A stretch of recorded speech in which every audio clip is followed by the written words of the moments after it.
buenas, espectadores de Estado de Alarma. Soy Rodrigo Villar. Este es el programa El Veredicto. Como todas las semanas, vamos a tener con nosotros a tres grandes juristas, tres grandes abogados, con los que vamos a comentar los temas más importantes de actualidad que han ocurrido durante esta semana. En concreto, vamos a hablar de tres noticias, como son que el Gobierno ha renunciado a la reforma que rebaja las mayorías del Consejo General del Poder Judicial tras los recelos de Bruselas y las críticas de los jueces. Parece ser que Sánchez y el Gobierno socialcomunista de Sánchez ha reculado ante esta llamada de atención de la Unión Europea, ante estas protestas de los jueces y demás. Lo vamos a comentar. Vamos a comentar también, porque vamos a tener con nosotros al abogado de la familia Franco, que la justicia ha ordenado devolver el mobiliario del Pazo de Meirás a la familia Franco. Sin embargo, pues sí que lo pueden reclamar ese mobiliario en otro pleito. Vamos a comentar este tema también. Y, por supuesto, vamos a comentar el tema del Delphi Gate. El juez da luz verde para que se destruyan las cintas de la vicepresidenta de Venezuela, Delcy Rodríguez, en Barajas. Esto es algo, la verdad es que muy sospechoso, muy turbio y muy lamentable, ¿no? Que hayan ordenado destruir estas cintas, ¿no? Que son pruebas de lo que estaba haciendo esta mujer, que está buscada por la justicia en muchos países y por violar, ¿no?, los derechos humanos. Y aquí un juez en España ha ordenado destruir esas cintas, ¿no?, esas pruebas del aeropuerto de Barajas. Así que sin más preámbulo voy a presentar a los invitados de hoy, que son Luis Felipe Utrera Molina, que es el abogado de la familia Franco. ¿Qué tal, Luis Felipe? Muy bien, muchas gracias. Buenos días. Buenos días. Y tenemos una semana más con nosotros a Fernando de Rosa, que Fernando le conoceréis pues, de otros programas. Es senador del Partido Popular por Valencia y juez de la audiencia magistral, es juez de la disculpa, audiencia provincial. Juez de la audiencia provincial, perfecto, juez de la audiencia provincial de Valencia. ¿Qué tal, Fernando? No sé qué me ha pasado, te veo a pájara. No. Como cuando montas en bici. Que son muchos temas, Rodrigo. Muy bien, ¿cómo estáis? Son demasiados programas, demasiados temas. Sí. Bueno, muchas gracias. Y tenemos también una semana más con nosotros a Eduardo Rodríguez de Brujón, que Eduardo pues es especialista en procesal civil. ¿Qué tal, Eduardo? ¿Qué tal? Muy bien. Pues nada, he preparado, como te dije, hoy salgo a cazar. Así Muy que bien. a las 2 termino, que tengo con mi hija y tal, vamos a ir a cazar unos jabalíes. Y como ahora es políticamente incorrecto, pues me encanta decirlo, ¿sabes? Genial. Además, he elegido también el tema del Pazo de Meirás, que sé que también te va a gustar comentarlo. Así que... Sí. Además yo estuve con Jaime Alonso, que soy muy amigo de él.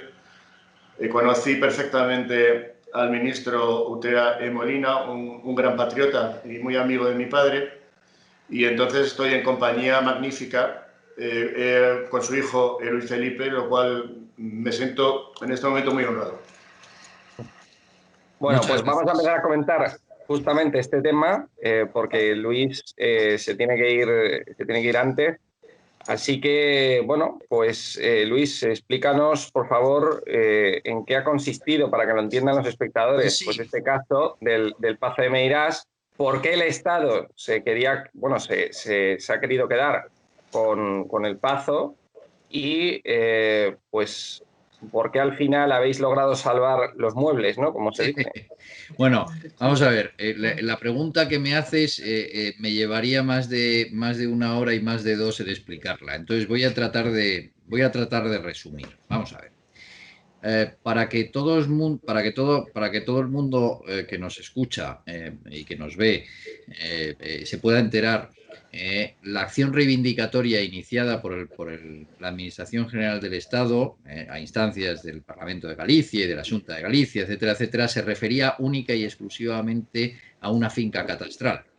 Es decir, a lo que constituye la finca catastral en la que está el llamado Pazo de Meirás, ¿vale? pero la Administración General del Estado no reclama nada en su demanda relativo, no reclama la propiedad de ninguno de los elementos, de los bienes muebles que están en el interior del Pazo de Meirás. Entonces, cuando se dicta por la juez de primera instancia, la señora Canales, la juez de primera instancia, que además os voy a dar una primicia porque me acabo de enterar de que ha sido elevada hoy mismo a la audiencia provincial de La Coruña, y por lo tanto ya pues no vamos a tener la suerte de su presencia en los procedimientos de ejecución y incidentes que surjan. Cuando dicta sentencia el 2 de septiembre de 2020, estimando la demanda presentada por el Estado y ordenando la entrega de la posesión, y el Estado insta la ejecución provisional, nosotros solicitamos, de acuerdo con lo que establece el artículo 703 de la Ley de Enjuiciamiento Civil, que nos diera un plazo para retirar todos los bienes muebles, porque la ley lo que dice es que el obligado a entregar un bien inmueble tiene derecho a disponer de un plazo para retirar los bienes muebles que hay en su interior. En el momento en que nosotros pedimos ese plazo, y con una noticia aparecida en un medio de comunicación de forma muy sospechosa, en la que se dice que la familia Franco había contratado 50 camiones para hacer la mudanza, no sabemos de dónde salió eso, nos encontramos con una petición de medidas cautelares por parte de la Abogacía del Estado, solicitando como medida cautelar la confección de un inventario sobre los bienes muebles y el depósito de esos bienes muebles, el secuestro de esos bienes muebles, porque aunque me han puesto verde en un programa de televisión española por decir secuestro, los que estamos aquí, los juristas que estamos aquí, sabemos que el artículo 1875 califica de secuestro el aseguramiento de bienes litigiosos, ¿no? Entonces, se determina el secuestro de todos los bienes muebles que hay en el interior del Pazo, por si acaso en su día, en ejecución de sentencia, deciden reivindicar alguno de ellos. Esto es de aurora boreal. Para cualquier jurista, primero, todo jurista, y desde luego los ilustres compañeros que me acompañan hoy, que son procesalistas, saben perfectamente, primero, que en ejecución de sentencia no se puedan adoptar medidas cautelares, porque ya se está ejecutando la sentencia. Pero es que, además, lo que hace la juez es violar un principio fundamental de nuestro derecho en materia de medidas cautelares, que es la naturaleza accesoria de la medida cautelar respecto a una pretensión principal. Vamos a ver, tú no puedes pedir una medida cautelar que está dirigida a garantizar la tutela judicial que estás pidiendo si no ejercitas una pretensión que es la que quieres asegurar. Es decir, vamos a ver, si la Administración del Estado hubiera reivindicado en ese momento, presentado una demanda, reivindicando alguno de los bienes muebles que estaban dentro del Pazo de Meirás, hubiera tenido, en fin, lógica que hubiera solicitado una medida cautelar para garantizar esa acción ejercitada. Pero lo que no se puede admitir de ninguna de las maneras es que la Administración General del Estado diga: oiga, mire usted, que se queden ahí y que no los puedan tocar por si acaso yo decido, cuando a mí me dé la gana, demandar. Es decir, es como si yo cojo a alguno de vosotros y pido a un juez que una anotación preventiva sobre su casa por si mañana algún día decido reivindicarla. Bueno, vamos a ver, esto es absolutamente irregular. El auto de medidas cautelares, y os voy a contar una cosa que os va a sorprender. Os va a sorprender porque es algo insólito.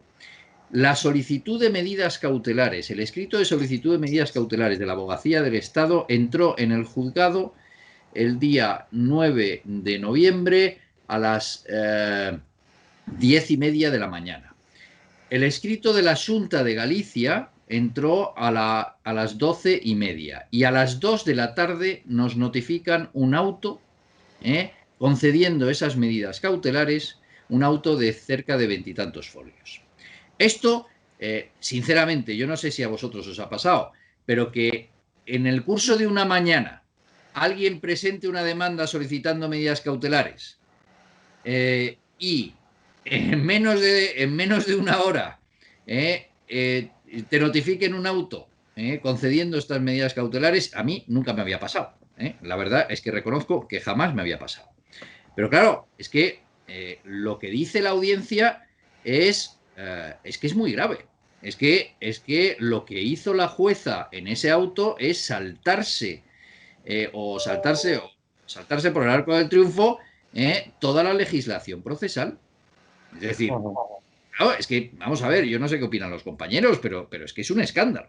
Es decir, a mí me pareció un escándalo, porque, mire usted, la Administración General del Estado no reclamó los muebles, primero porque no pensaba que fueran suyos, porque no lo son. Pero en segundo lugar, vamos a imaginar que hubiera algún bien de patrimonio nacional, que no es verdad, pero vamos a imaginar que lo hubiera. Vamos a ver. Si somos juristas, sabemos perfectamente que el plazo de prescripción adquisitiva o de usucapión de un bien mueble son 6 años. Pero vamos a ver.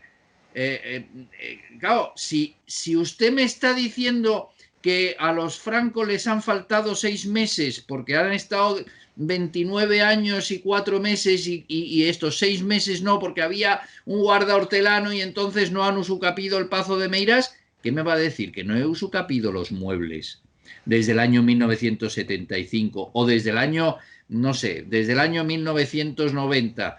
No, es que no han pasado 6 años. Por lo tanto, vamos a ver, esa reclamación de bienes muebles carece de cualquier posibilidad de prosperar. Pero es que además, es que el Pazo se destruyó casi por completo en el año 78. Por cierto, en aquel momento el Estado no dijo, uy, voy a reparar el Pazo de Meirás o voy a... No, al contrario, el Ayuntamiento de La Coruña le pasó una factura a doña Carmen Polo de Franco de 500.000 pesetas que pagó religiosamente por la extinción del incendio. En ese momento no fueron al gobierno a decir, oiga, mire usted que es que se ha quemado el Pazo. El Pazo es del Estado, porque según la sentencia, el Pazo es del Estado desde el año 1968.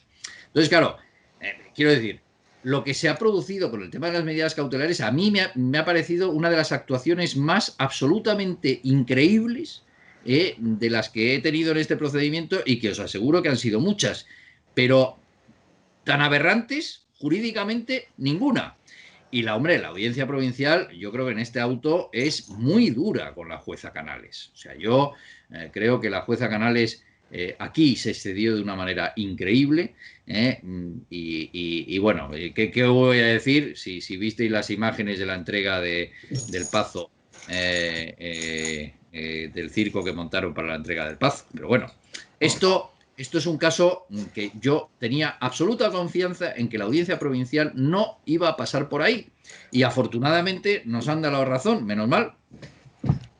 Luis, y además es que conseguiste que condenasen a la administración a indemnizar a la familia Franco por daños y perjuicios.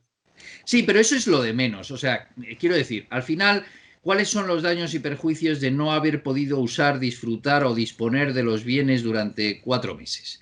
O sea, quiero decir, para mí lo más grave y el daño más grave moral que se ha producido aquí a mis clientes es que han hecho un inventario. Ese inventario lo han filtrado a la prensa y toda España sabe todos los muebles que había en el interior de la casa de mis clientes. Y esto es un escándalo. Esto es un escándalo. O sea, a mí, vamos, esto es un escándalo y lo que es un escándalo todavía mayor es que salga el presidente de la Xunta de Galicia, el señor Feijóo, y salga la vicepresidenta del Gobierno de España diciendo vamos a ver cómo lo hacemos para que los Franco no se puedan llevar los bienes del Pazo después de esta resolución. Oiga, vamos a ver, es que esto yo ya no entiendo nada. Porque claro, cuando tuve una resolución desfavorable y pidieron la ejecución provisional, dije, no hace falta que pidáis, ofrezco el cumplimiento voluntario y aquí tienen ustedes las llaves del Pazo.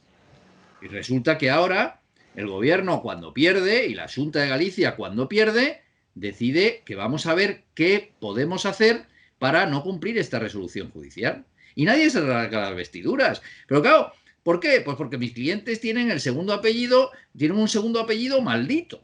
Es decir, es que es increíble. Es decir, porque solo el apellido de mis clientes es el que determina que a nadie le parezca un escándalo lo que está pasando, cuando esto nos puede pasar a cualquiera de nosotros el día de mañana, porque estos son precedentes peligrosísimos. Es decir, a mí, aquí se han producido actuaciones de una arbitrariedad tan grande, que bueno, que no me atrevo a calificar, pero claro, en fin, o sea, esto no es casualidad, y además este tema, que es un tema de derecho civil, se ha politizado hasta la náusea, y al final pues nos hemos encontrado pues con que contra los Franco vale cualquier cosa. Es decir, se puede insultar, se puede tal, y se puede incluso decir que no se va a cumplir una resolución judicial. Y nadie se rasga las vestiduras, ¿eh? No, los hijos ahora mismo son herederos, ¿no?, de los pecados de sus padres, que es lo que decía también un diputado de Vox esta semana en el Congreso, ¿no? Para Sí. las herencias económicas sí que te cobran, pero para las herencias, ¿no?, que son de morales, éticas y demás, pues también se heredan, ¿no? Es algo increíble, parecemos Corea del Norte. Fernando, ¿tú qué opinas de ese tema del Pazo? Según un informe de Patrimonio Nacional, esos objetos pues fueron fruto del expolio de Franco, ¿no? Bueno, pero eso, Rodrigo, y coincidiendo mucho con lo que ha dicho mi ilustre contertulio, eso lo tendrá que determinar un tribunal.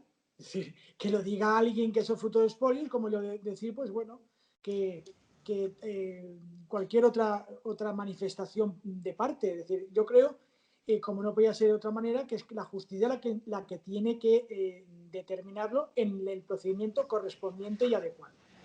El procedimiento que hasta ahora hemos visto es sobre una finca inmaculada en la cual hay un bien que es una propiedad que es el Pazo de Meirás. Por lo tanto, lo que se estaba reclamando era la propiedad sobre la finca, no sobre los bienes muebles que hubieran ahí. Se hubiera querido, en este caso, quien ejercitara la reclamación, también hacer efectivo con respecto a los bienes, lo hubiera hecho. Y lo que no puede es nadie suplir la dejación de acción por parte del que se considera en su caso perjudicado. Por lo tanto, la sentencia, que bueno, es la que fue, se determinó que la propiedad era del Estado, hasta ahí bien, y la audiencia se ha pronunciado de una forma categórica con respecto a todo lo relativo a una medida cautelar en la fase de ejecución cuando no existe ningún procedimiento. Y si nosotros avaláramos que en la fase de ejecución pudiera haber una medida cautelar, nos estamos cargando el principio del Estado de Derecho. Es decir, porque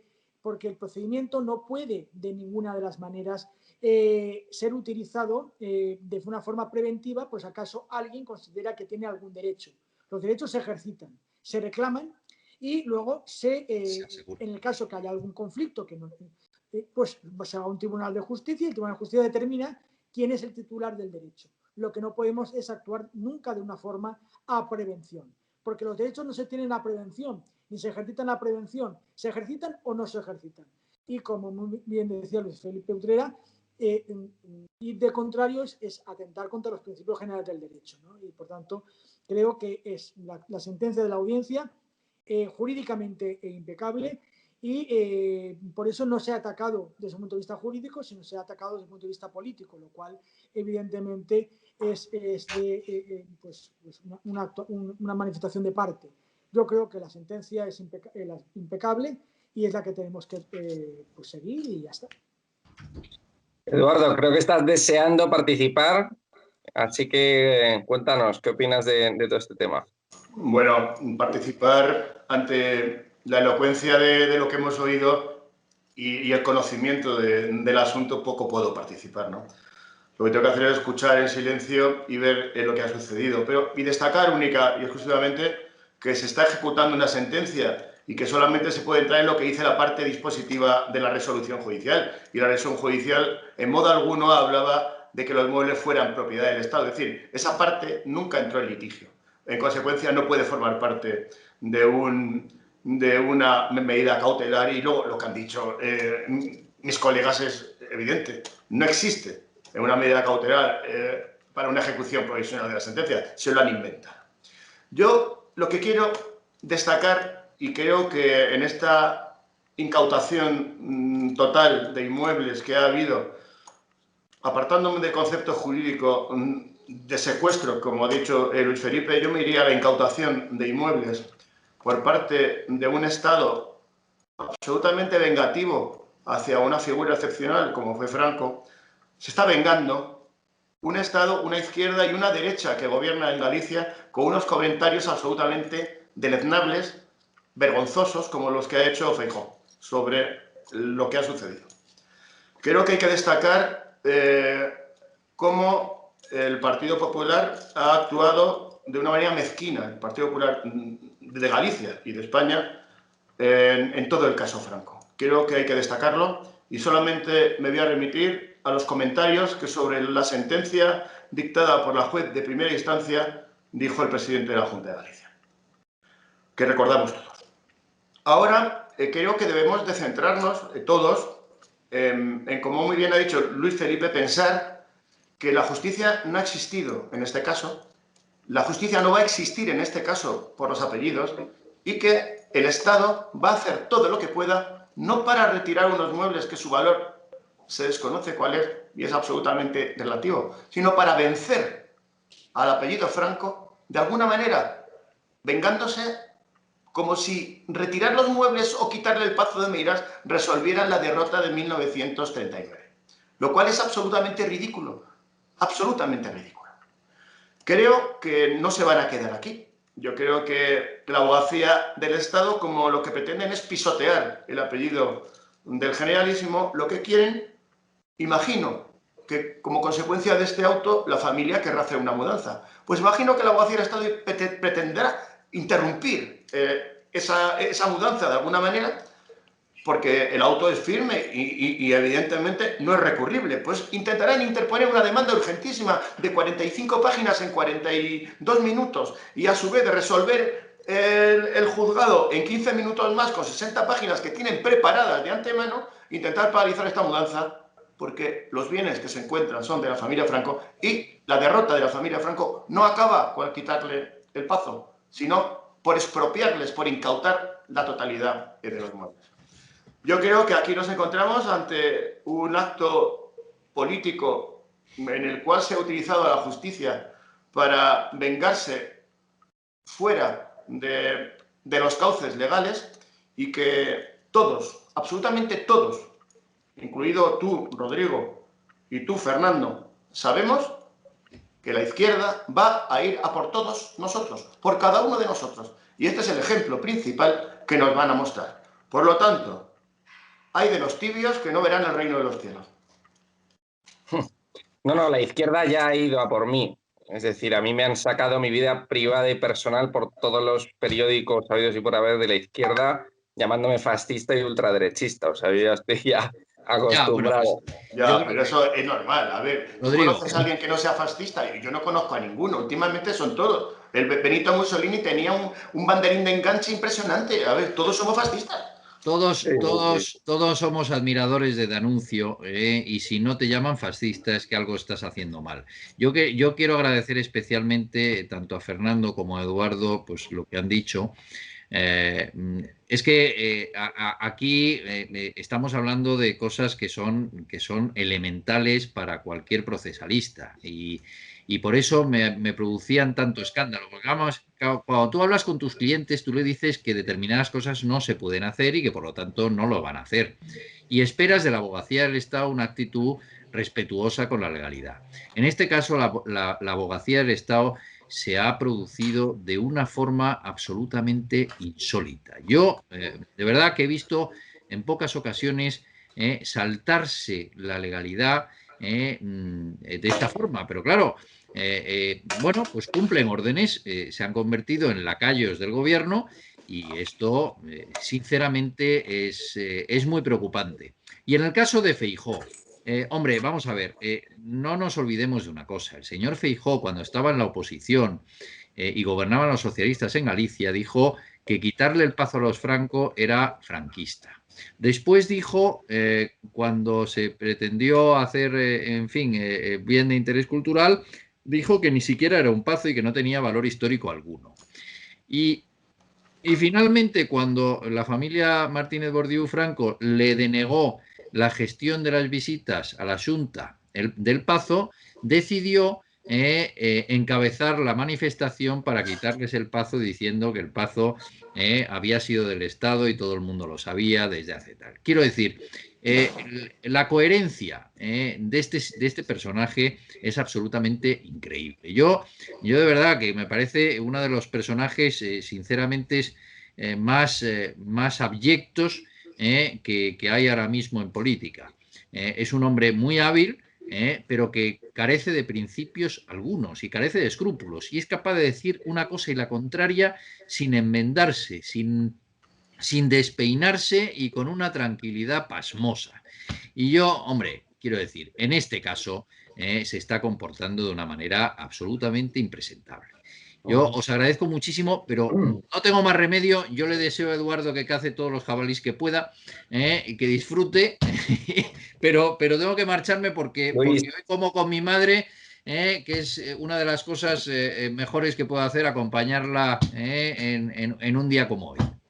Muchísimas gracias, Luis, por Gracias a acompañarnos. vosotros. Adiós, Luis Felipe. Adiós. Encantado. Un abrazo. Un abrazo.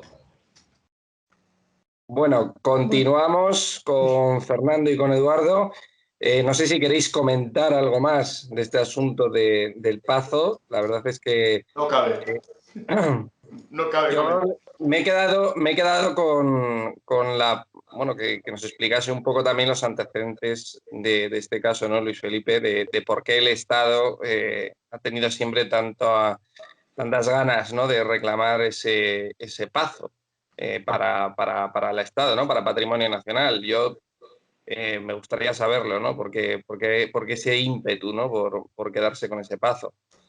Pero bueno, vamos a continuar.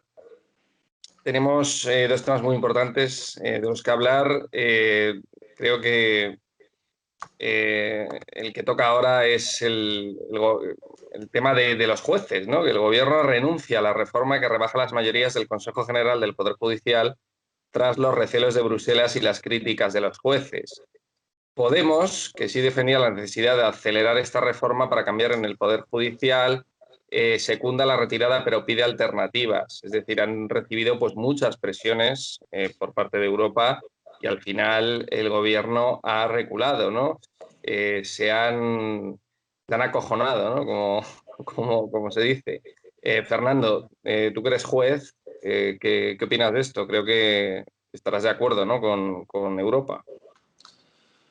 Hombre, realmente el hecho de que Europa haya realizado una manifestación tan rotunda contra una ley de un gobierno, en este caso del gobierno español, indica realmente que estamos en el foco mediático, en el foco político y en el foco jurídico de la Unión Europea con respecto al gobierno español en materia de justicia.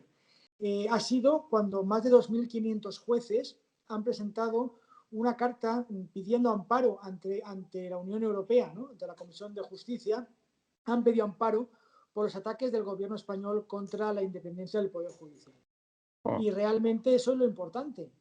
No es, siendo importante la contestación de Bruselas, que no podía ser otra que defender el Estado de Derecho en todos los rincones de la Unión, es que por primera vez en la historia más de 2.500 jueces hayan dicho que se sienten vulnerados en su independencia, en su actuación. Por tanto, Europa ha dicho lo que tenía que decir, ha puesto el foco en España y realmente España ha tenido que recular, el ministro ha tenido que recular porque ponían en peligro todos los fondos comunitarios, como ha ocurrido en Polonia y como también se ha puesto en Hungría, ¿no?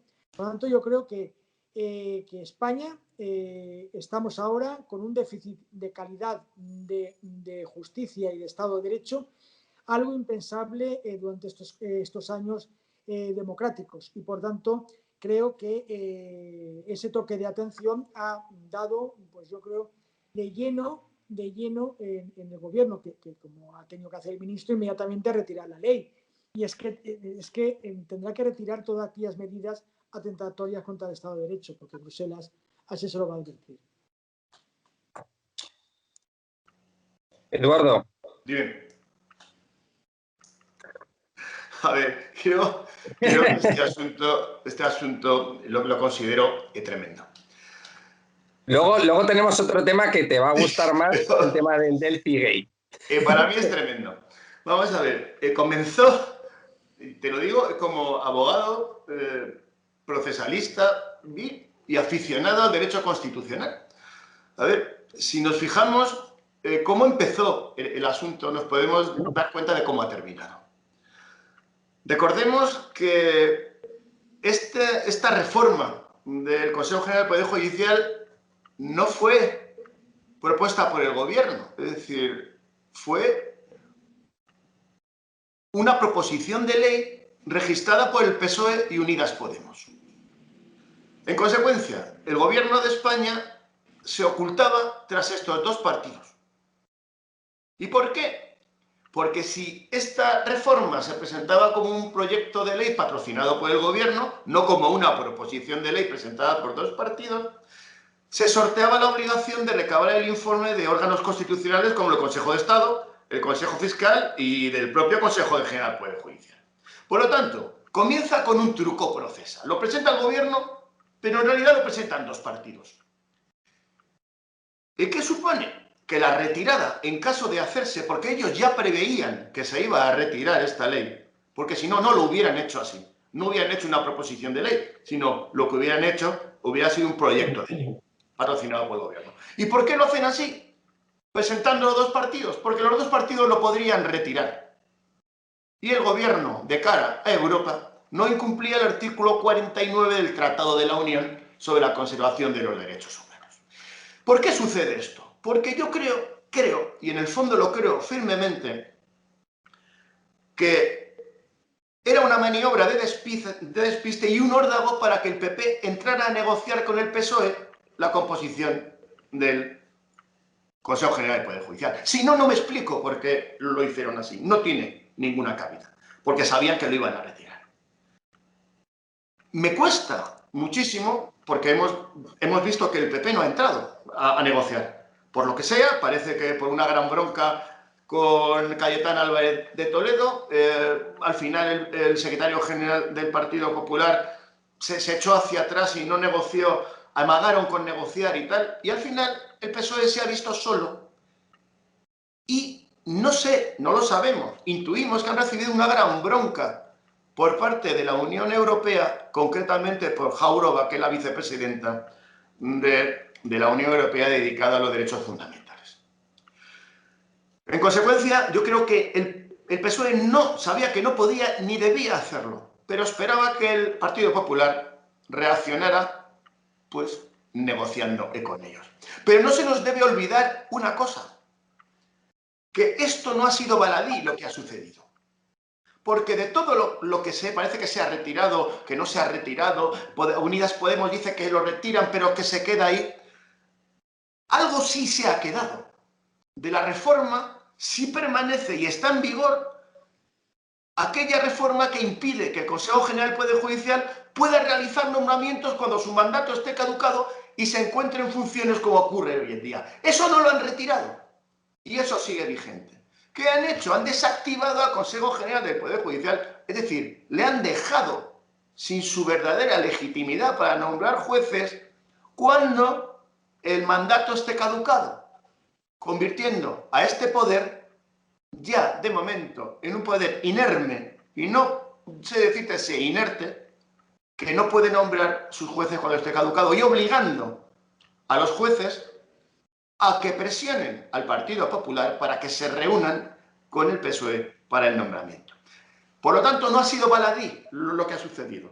Una parte de la reforma sigue vigente. Bueno, Eduardo, yo te tengo que decir que el Partido Popular en ningún momento ha entrado en la negociación exigiendo los tres requisitos que se han mantenido constantemente. No he dicho que entrara en negociación, he dicho que amagó para entrar en negociación. Porque es un mandato constitucional, y tú tienes que decir, cuando acaba el Consejo, se tiene que sentar a la renovación. Eso es un mandato constitucional. Lo que pasa que es un mandato también legal en el sentido de decir cuáles son los requisitos que tú pones para la negociación. Y se ha dicho clarísimamente, en primer lugar, la retirada de esta ley. Se ha retirado porque Europa lo ha dicho. Nosotros no hubiéramos aceptado jamás negociar en base a esta ley. En segundo lugar, fomentar la independencia judicial. Europa ha dicho que al menos el 50% de los jueces tienen que ser elegidos por los jueces. Y esa es la propuesta que mantiene el Partido Popular. Y en tercer lugar, que no esté Unidas Podemos en esa negociación. Y nosotros lo hemos mantenido hasta el final. Y en cuarto lugar, nosotros también hemos añadido que es necesario la despolitización de la Fiscalía General del Estado. Es decir, que también vamos a exigir que se reforme la figura del Estatuto Orgánico del Ministerio Fiscal para que jamás pueda existir una situación como que una ministra socialista sectaria que sale en audios totalmente limítrofes con lo ya no digo inmoral, sino incluso de negociaciones con delincuentes, que es la de Dolores Delgado, pueda continuar un minuto más como fiscal general del Estado. Estas 4 condiciones las vamos a mantener, las hemos mantenido. Nos han dicho de todo, Eduardo. Yo estoy en el Senado. Nos han dicho de todo. Nos han llamado golpistas. Nos han llamado que nosotros no queremos cumplir la Constitución. Nos han insultado todo, pero nos hemos mantenido absolutamente firmes. Y gracias a esa firmeza que está manteniendo el Partido Popular, no se están realizando esos ataques. Yo fui ponente, de la modificación de la Ley 4/21, en el cual se privaba al Consejo General del Poder Judicial de sus facultades de nombramiento. Utilizamos y dijimos que vamos a plantear el recurso de inconstitucionalidad. Este jueves próximo, día 30, el Consejo General del Poder Judicial va a votar si plantea un conflicto con el Tribunal Constitucional, ante el Tribunal Constitucional con el Gobierno, y va a reiterar y va a dirigirse al grupo de consejos europeos para pedir amparo contra lo que ha ocurrido. Por tanto, estamos poniendo pie en pared para evitar todas estas reformas. No tenemos mayorías, no tenemos posibilidades de legislativamente impedirlo, pero sí que te digo que, y en eso estoy de verdad muy satisfecho, que la rotundidad del Partido Popular ha evitado que exista esa invasión del Poder Judicial, porque te digo que he sido protagonista directo en toda esa actuación y te puedo decir que jamás se va a aceptar un planteamiento desde la coacción y desde la absoluta amenaza con que está actuando el gobierno socialista y de Podemos. Pero, Fernando, me has dicho que una de las condiciones que se ha puesto es que el 50% de los jueces sean nombrados por los partidos. Pero la Constitución... No, por los propios jueces. Y el otro 50% por los partidos. No, porque eso lo dice la Constitución. La Constitución dice 3/4 partes por los propios jueces y un 25% del partido. Y la ley de Consejo General de Poder Judicial, aprobada por Felipe González, que el Partido Popular la ha tenido vigente, es contraria a lo que dice la Constitución en el título 6º. Es decir, 3/4 partes dice el título 6º nombrado por los jueces y solo un 25% por los partidos políticos. ¿Por qué no exige el Partido Popular que se cumpla la Constitución? Lo que yo te digo es que lo que ha dicho Europa es que al menos el 50% de los jueces sean nombrados por los jueces. Pero si yo no te digo al menos, te digo que cumpla la Constitución, que dice 3/4 partes. ¿Por qué el Partido Popular no quiere que se cumpla la Constitución? Pero a ver, tú sabes que son 12 los que dice la Constitución, que serán 12 entre jueces y magistrados y 8 entre juristas de reconocido prestigio. Eso es lo que dice literalmente la Constitución. Nosotros recurrimos ante el Tribunal Constitucional la reforma de la Ley Orgánica del Poder Judicial del año 85, la recurrió el Partido Popular y el Tribunal Constitucional dijo que este sistema era perfectamente constitucional. Por tanto... Pero, Fernando, que el Partido Popular tenía mayoría absoluta y no cambió la ley. Eso es...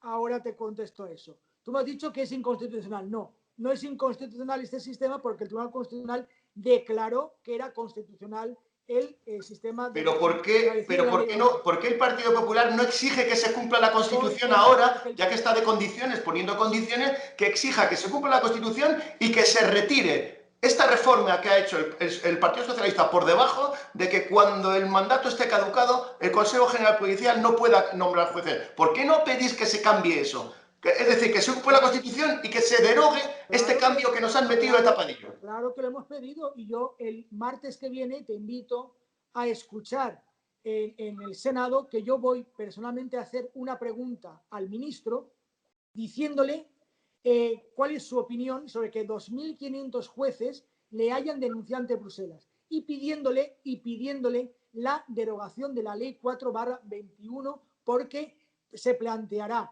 una nueva queja, conflicto ante el Tribunal Constitucional e irá a Europa y Europa lo va a exigir. Por lo tanto, nosotros votamos en contra, vamos a exigir la derogación de esta ley y vamos a plantear, en su caso, el recurso de inconstitucionalidad ante el Tribunal Constitucional de esta norma, la Ley 4/21, que es la derogación de la capacidad del Consejo de poder realizar. Tú también me has preguntado que por qué el Partido Popular no derogó en su momento la ley del PSOE, estableciendo y volviendo al sistema de elección por parte de los jueces de los 12 vocales. Porque hubo una petición de que esta norma fuera realizada bajo consenso. Nosotros creo que la modificación de todo lo que afecta al Poder Judicial ha de efectuarse con el consenso de los grandes partidos para evitar que haya cuando gobierne uno lo cambie y cambie el otro, como ocurre con la ley de educación. Y por tanto, pero ahora ante la actuación sectaria que hemos visto del gobierno, ya hemos pedido en el Congreso y en el Senado la vuelta, y es un compromiso de Pablo Casado, un compromiso del cual yo estoy muy orgulloso, un compromiso de que cuando se gobierne el Partido Popular se derogará esa ley y se volverá a los 12, de forma unilateral, cuando tengamos la mayoría suficiente para poderlo realizar. Porque no nos podemos fiar de este nuevo PSOE, de este sanchismo, que es el que está gobernando y está destruyendo todos los consensos que existían democráticamente en España. Pues tenemos que continuar, Eduardo. Sí. Pues perfecto. Te tomo el testigo para que el Partido Popular derogue la ley del 85, cuando dijo Alfonso Guerra que había muerto nuestro querido filósofo francés. Muy bien. Tenemos que continuar con la siguiente noticia, que es del Delfigate. El juez da luz verde para que se destruyan las cintas del Delfigate en Barajas. Yo creo que, no sé, yo me quedé impresionado, ¿no? Cuando vi esta noticia, cuando vi este titular. Un juez en España ha ordenado destruir las cintas que prueban pues la estancia de esta mujer en Barajas, lo que estuvo haciendo, el tema de las maletas, etcétera, ¿no? ¿Ha habido presiones a ese juez por parte del gobierno? ¿Ha habido presiones políticas para que se destruyan estas cintas? Eduardo, a ver, ¿qué ha pasado con este tema? A ver, ¿qué ha pasado con la juez de Galicia? La han ascendido. Pues no. Tendremos que mirar en el BOE a ver si asciende a este juez. El ascenso es por antigüedad, Eduardo, no digas eso. Oye, la carrera... es un hecho real. A la jueza la han ascendido a la audiencia provincial por dictar la sentencia contra la familia Franco. A la audiencia provincial. Eso no se asciende así a dedo en la carrera judicial. Pues las casualidades... Mi padre me decía que no creyera en las casualidades. Digo yo, lo mismo le ascienden. Voy a estar pendiente del BOE y luego comentamos. Pero aparte de todo, procesalmente es una salvajada. Por una razón. Porque si, tal y como he visto, hay un sobreseimiento provisional de los autos, en cualquier momento, si aparece una nueva prueba o un nuevo testimonio sobre este asunto, se deberían abrir los autos. Pero claro, en realidad lo que están haciendo es un sobreseimiento libre, es decir, definitivo. Porque si abren los autos y no hay cintas, pues dime tú para qué lo abren, para qué es un sobreseimiento provisional. Es decir, es una verdadera trampa o un chapuzón tremendo. ¿Cómo puedes destruir la prueba principal en un sobreseimiento provisional? Pues la tendrás que guardar. Lógicamente. Por lo tanto, yo creo que de nuevo... Aunque no sea, la Fiscalía sale al rescate del Ejecutivo de Sánchez. A ver, esto es tremendo. Es tremendo. Recordar que ya el juzgado de instrucción 31 de Madrid, que estaba de titular Serrano Arnal, dictó el sobreseimiento de la causa sin practicar ninguna diligencia de investigación, lo cual es tremendo. Y siguiendo el criterio de la Fiscalía, que argumentó que el artículo 25 de la Ley de Extranjería en la zona de tránsito internacional de un aeropuerto no es territorio nacional. Por favor, por favor. ¿Pero cómo es posible que se diga esto? O Sí, sí.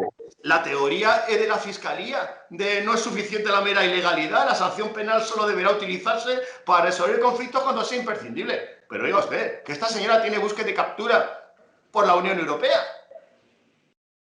En consecuencia, el caso Delphi es tremendo. Es tremendo y es lo que digo. Salvar al soldado Sánchez, en este caso al pobre hombre, al profesor que tiene tantas mujeres, que no me acuerdo cómo se llama nunca. El profesor no sé, seguro que lo sabe Fernando, cómo se llama el profesor ese que anda por Valencia con tantas mujeres. Pobres jabalíes, Eduardo, pobres jabalíes. Sí. Estaba pensando justamente en eso. Hoy de jabalíes. Eh, Bueno, realmente, como muy bien decía bueno, Eduardo... ya no me meta más contigo, Fernando. No, que estás con la escopeta ya preparada. Tú ya estás pensando en la caza de las 2 de la tarde. Bueno, realmente un sobreseimiento provisional. No, pero quería comentar una cosa, Fernando. Dolores Delgado, que la conoces, dijo, no es suficiente la mera ilegalidad. La sanción penal solo deberá utilizarse para resolver conflictos cuando sea imprescindible. Eso lo he utilizado yo. Intentando... Eso lo he utilizado yo en un procedimiento, lo dije yo. Como lo ha dicho la Fiscalía, lo voy a decir yo también. Bueno, pues de todas maneras, intentando salvar a Sánchez, ¿no? De todo este asunto. Salvar al soldado Sánchez. De todas maneras, lo peor que ha podido pasar en el sanchismo, que fíjate que han pasado cosas, es Dolores Delgado. Es lo peor, porque es la cara absolutamente más sectaria, de lo más sectario que hay. Yo la conozco personalmente y os puedo decir que es un personaje peligroso democráticamente hablando y jurídicamente hablando, ¿no? Y ahora, sobre todo, cuando su compañero va a pedir el reingreso a partir de mayo en la carrera judicial, que ya ha pasado el plazo en el cual fue expulsado de la carrera, ¿no? Y lo que dicen las noticias, los mentideros, es que quiere volver a reincorporarse a la carrera judicial nuestro querido y admirado siempre Baltasar Garzón, lo cual implica ya no solamente que entre otra vez la zorra en el gallinero, sino que entre realmente en lo peor de la judicatura, ¿no? Un juez prevaricador, un juez que se han saltado todas las normas jurídicas para su realización de una actuación política. Y como bien decía Eduardo, un sobreseimiento, volviendo al tema fundamental, el sobreseimiento provisional, normalmente quedan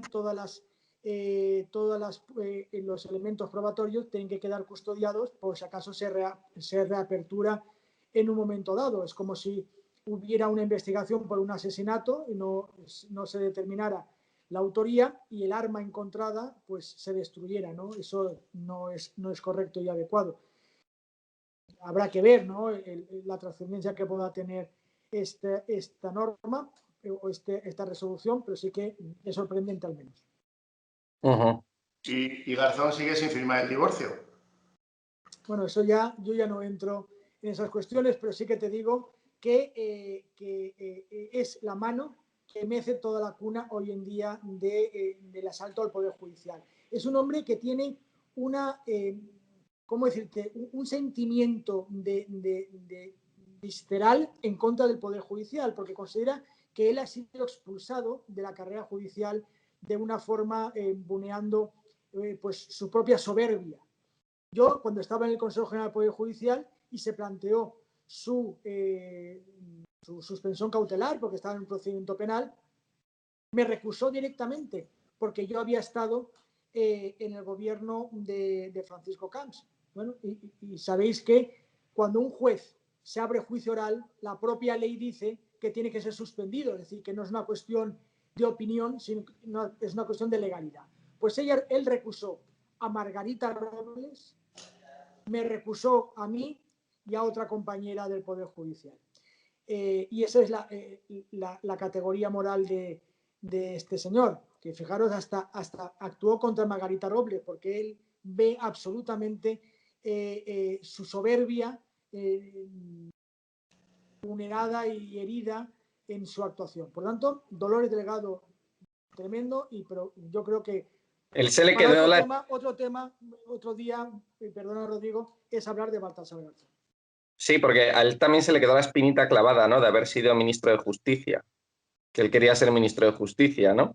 ¿No? Él quería ser también, porque ahora se ha quedado viuda la reina Isabel de Inglaterra, es que él también optaría a la corona inglesa. Él es absolutamente una personalidad tan megalómana, ególatra y soberbia que él se creó una figura cuando actuaba contra el narcotráfico y contra el terrorismo, lo cual toda España, y yo el primero, aplaudíamos, pero se creyó ese personaje y se consideró que él era absolutamente ya la panacea de la justicia, y entonces se convirtió ya en una caricatura.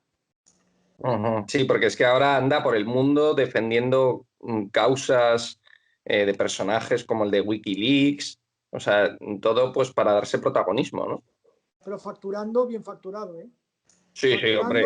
Muchos millones de euros del kirchnerismo en Argentina, de todos los movimientos bolivarianos de América Latina, incluso el tema de la compañía aérea venezolana, también dicen que él ha tenido algo que ver, ¿no? Y por tanto es una persona que siempre está vinculado en esas tramas oscuras de la justicia.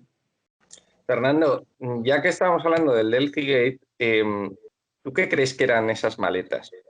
O sea, ¿tú qué crees que llevaban en ese avión? ¿Tú crees que era dinero, como dicen, o qué crees que era? Porque decían que eran papeles, pero es que hoy en día, vamos a ver, es de dos dedos de frente. O sea, los archivos o información no se lleva hoy en día en papel, se lleva en un pendrive con un disco duro que te ocupa nada, un bolsillo. Entonces, si llevas 40 maletas en un avión es porque llevas joyas u oro, lingotes de oro, o llevas dinero en efectivo, no lo sé. ¿Tú te mojas con este tema? ¿Qué? Tú sabes que yo no me callo. Si tú llevas 40 maletas, es porque necesitas esas 40 maletas para llevar algo que no puedes transportar de otra manera. Es decir, yo cuando envío documentación la envío por un pendrive, es decir, que hoy en día yo no llevo una maleta llena de papeles, porque eso no lo hace absolutamente nadie. Por lo tanto, no es creíble. Cuando una cosa no es creíble, pues, y la lógica te determina que no es así, no es así. ¿Qué llevaba? Digamos, una dirigente de una dictadura que tenga que moverse por el mundo con maletas a través de la valija diplomática, pues Biblias o rosarios no creo que lleven. Creo que llevará pues lo que llevan todos los dictadores, ¿no? Históricamente, pues lo que quieran sacar del país robándolo a sus ciudadanos. ¿Y tú para qué crees que era ese dinero? ¿Tú para qué crees que era ese dinero? ¿Por qué lo traían a España? No, traían a España porque hemos visto como aquí familiares de los narcopolíticos venezolanos se están comprando pisos, están invirtiendo. Aquí hemos visto, últimamente también he leído, no sé si es un sobrino de Maduro, pues iba con un descapotable de último modelo por Madrid. En fin, ellos están invirtiendo, asegurándose su futuro, ¿no? Todo el mundo sabe que tanto Cuba como Venezuela, los dictadores pues son personas que están amasando fortunas inmensas por lo que pueda pasar, ¿no? Y que realmente pues podría ser dinero para invertir en España en apuestas inmobiliarias a través de empresas, etcétera. Perfectamente. Sí, sí. Bueno, pues muchísimas gracias, Fernando. Muchas gracias, Eduardo, por haber participado una semana más. Gracias a los dos.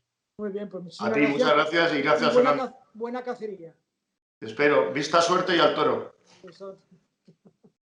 Gracias y muchísimas gracias a todos los espectadores de Estado de Alarma. Este ha sido el programa El Veredicto. Hemos tenido con nosotros a Luis Felipe Utrera, el abogado de la familia Franco. También hemos tenido a Fernando de Rosa y a Eduardo Rodríguez de Brujón. Hemos hablado pues del gobierno, de que ha reculado ante esas advertencias de la Unión Europea para hacer cambios, reformas en el Consejo General del Poder Judicial. Hemos hablado también del Pazo de Meirás, que hemos tenido, como he dicho, a Luis Felipe Utrera, que es el abogado de la familia Franco, y hemos comentado pues todo este caso tan turbio, ¿no?, del Pazo de Meirás, que el Estado pues está ahí detrás, la abogacía del Estado parece ser que se ha saltado incluso la ley para atacar a la familia Franco, para aplastar a la familia Franco con este tema. Y hemos hablado, por último, del Delcigate, que un juez ha ordenado la destrucción de las cintas de vídeo de Barajas, que probaban que esa mujer estuvo allí, en Barajas, que bajó del avión, que traía maletas con dinero. Y bueno, hemos hablado de estos temas, así que nada, muchísimas gracias por habernos visto. Un saludo a todos, buen fin de semana y ¡viva España!